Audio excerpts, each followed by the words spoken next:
వందే మాత్రం. నేను మీ journalist Navatha. Welcome to R political.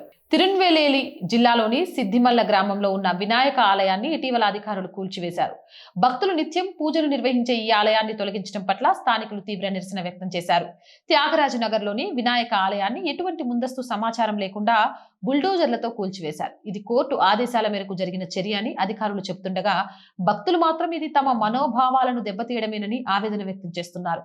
Social media కార్యకర్త శరవణ ప్రసాద్ బాలసుబ్రహ్మణ్యం ఎక్స్ లో ఒక పోస్ట్ లో ఈ విషయంపై స్పందించారు.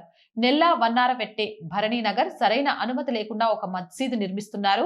స్థానికులు ఈ విషయాన్ని జిల్లా మెజిస్ట్రేట్ దృష్టికి కూడా తీసుకెళ్లారు. కానీ ఇప్పటి వరకు ఎటువంటి చర్యలు తీసుకోలేదు. ఎవరు నిర్మిస్తున్నారు, ఏ రకమైన భవనం, కార్పొరేషన్ అధికారులు, స్థానిక ప్రణాళిక సంస్థలు మొదలైన వాటి నుంచి ఏదైనా అనుమతి పొందారా లేదా అనేది కలవరపెడుతోంది. రోడ్డు మరియు వీధి నుంచి ఎటువంటి తప్పనిసరి స్థలాన్ని అందించకుండా ఈ భవనం నిర్మించబడింది. ఇది నిబంధనలను స్పష్టంగా ఉల్లంఘిస్తుంది. కయాల్ పట్టణం నుంచి వచ్చిన ఒక ముస్లిం పాలక పార్టీ మద్దతుతో ఈ నిర్మాణాన్ని చేపడుతున్నట్లు తెలుస్తోంది. పనులు వేగంగా జరుగుతున్నాయి. హిందూ మునాని ఈ విషయాన్ని చేపడతామని హామీ ఇచ్చారు. అక్రమ మసీదు, దర్గా నిర్మాణాన్ని ఆపడానికి భారీ నిరసనను నిర్వహించాలని యోచిస్తున్నట్టుగా చెప్పారు. ఇక హోసూర్ సమీపంలోని కొలమాన గలంలో అధికారులు చేపట్టిన ఆక్రమణల తొలగింపు కార్యక్రమాన్ని ఖండిస్తూ మహిళలు ఆత్మాహుతికి ప్రయత్నించారు. 2 కోట్ల విలువైన ఆలయ భూములను అధికారులు స్వాధీనం చేసుకున్నారు. 1120 చదరపు అడుగుల విస్తీర్ణంలో నిర్మించిన భవనాన్ని కూల్చివేయడంపై స్థానిక ప్రజలు అభ్యంతరం వ్యక్తం చేశారు. ఇందులో భగవాన్ మురగన్ 6 నివాసంలోని ఒకటైన తిరుచెందూరులో సుబ్రహ్మణ్య స్వామి ఆలయ ప్రాంగణంలో సెక్యూరిటీ గార్డులు పుట్టినరోజు వేడుకను జరుపుకున్నారు. ఇది ఆగమాలకు విరుద్ధమని మరియు ఆలయ నియమాలను స్పష్టంగా ఉల్లంఘించిందని భక్తులు అంటున్నారు.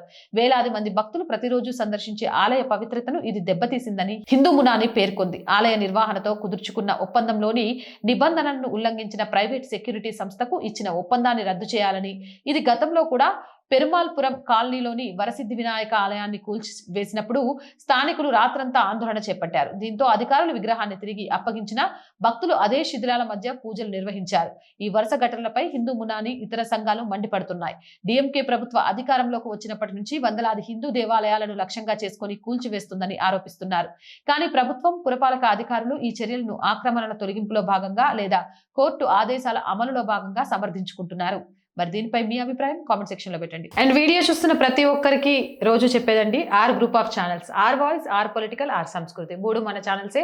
So please subscribe our channels. Content బాగుంది అనిపిస్తే లైక్ చేయండి, షేర్ చేయండి.